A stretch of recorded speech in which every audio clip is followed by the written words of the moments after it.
It looks like it's over for Mykhailo Mudryk. Breaking news. Chelsea's Mykhailo Mudryk, 24 years old, has been charged by the English Football Association, or FA, for doping offenses. He is now facing a lengthy ban. Under the FA rules, Mykhailo Mudryk could be banned for as long as 4 years. That is long time from football. Do you think that it's over? Do you think that he's going to win the appeal? What is going on here? Because remember, Chelsea took the shirt, number 10, away from him and gave to Cole Palmer.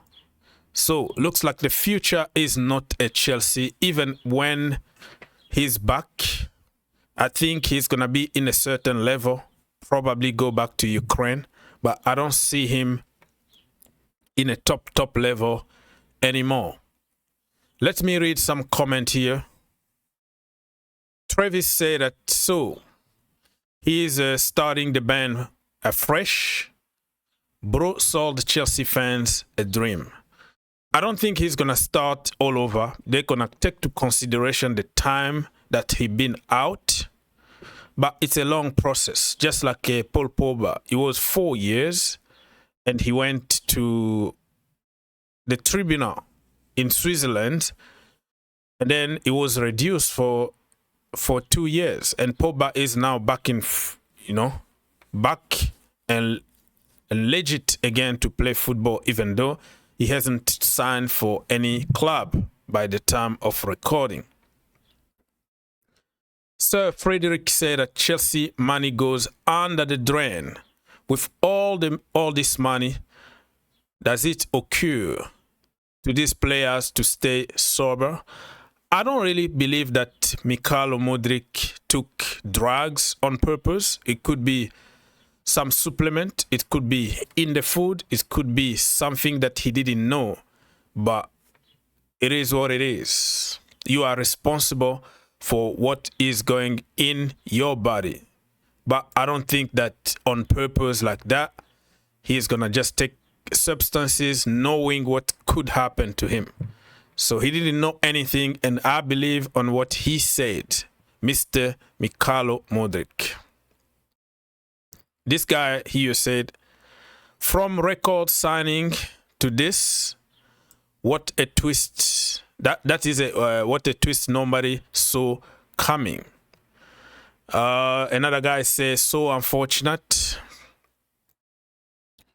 Ugo said that he will appeal and get a year ban.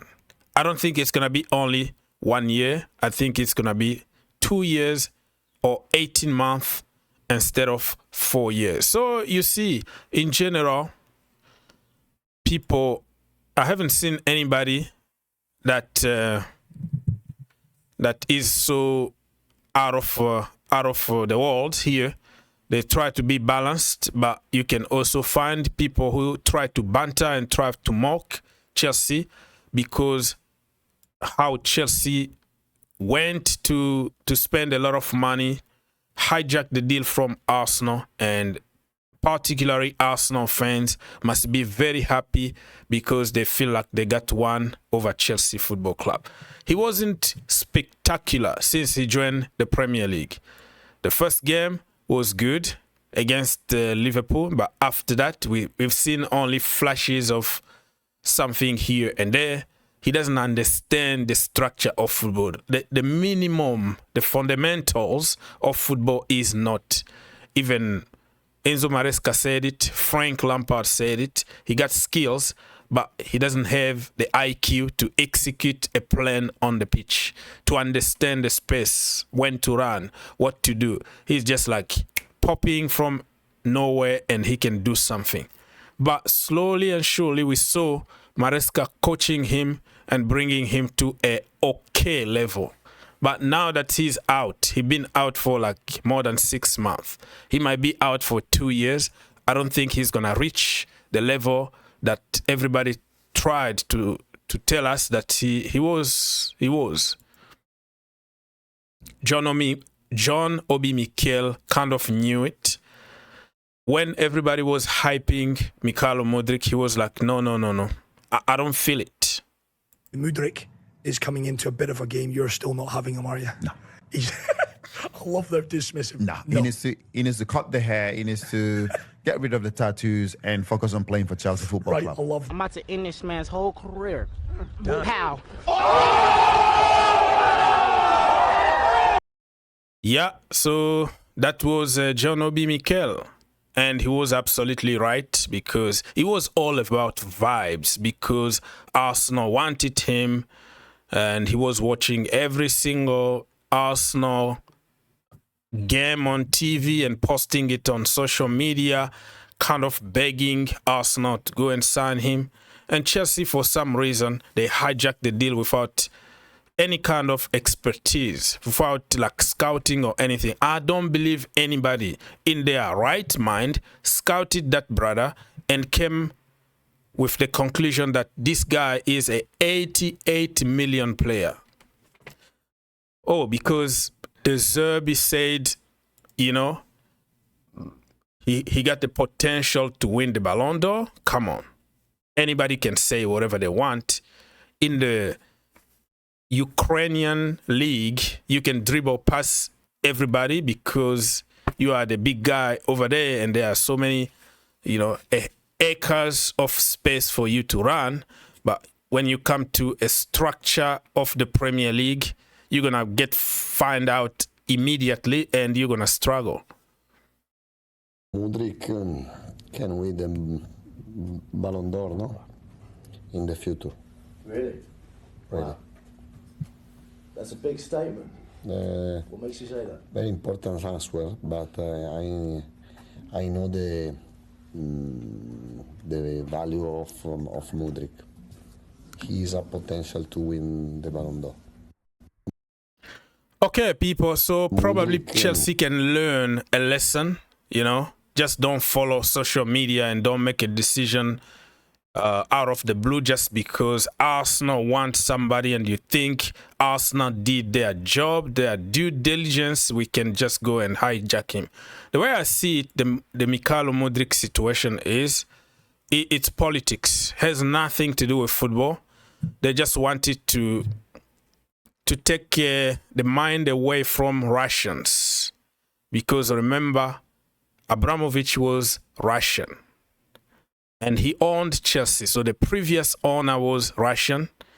And Russian attacked Ukraine. So for us to clean our name and our brand like, hey, we support Ukraine. Just like international community support Ukraine. So let's go and get that guy so people can focus on football at Chelsea and like detached us entirely from Roman Abramovich and Russia. There is no football here. I don't think this brother even is a 30 million player, but Chelsea paid 88 million for this guy. So he's been suspended since December. It was announced in December from this account here, and people didn't take it seriously until 24 hours later. Then everybody else started talking about it, but they did it before anybody else. The Tribuna, whatever, news outlet over there. But before even that, Mykhailo Mudryk actually wasn't in the team. We were asking ourselves, what is happening? Enzo Maresca responded in one of the press conferences, said, no, he got a knock or something. He tried to brush it very quickly when people tried to ask him about Mudryk. And until this big news came out, boom. And then now we knew the reason why for almost a month, Mykhailo Mudryk wasn't in the team. Okay, so conspiracy theory.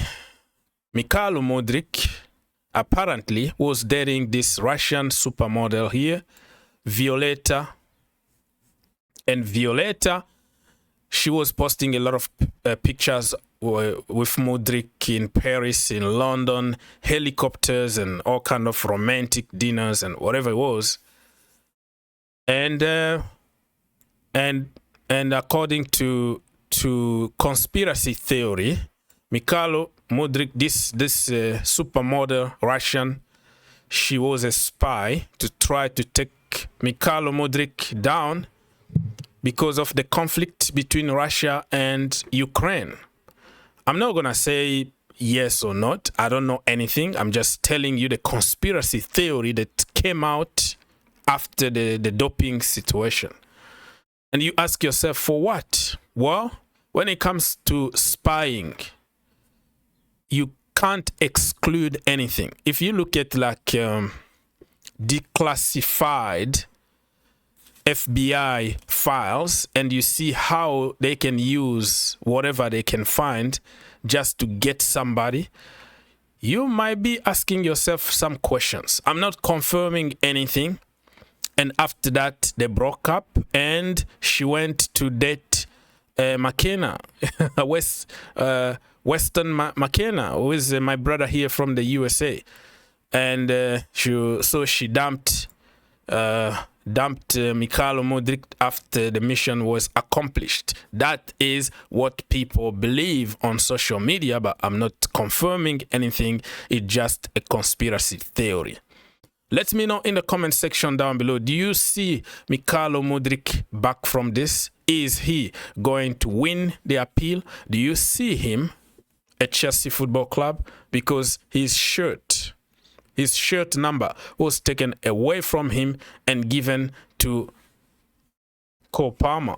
So I don't think that there is a comeback here, but you never know.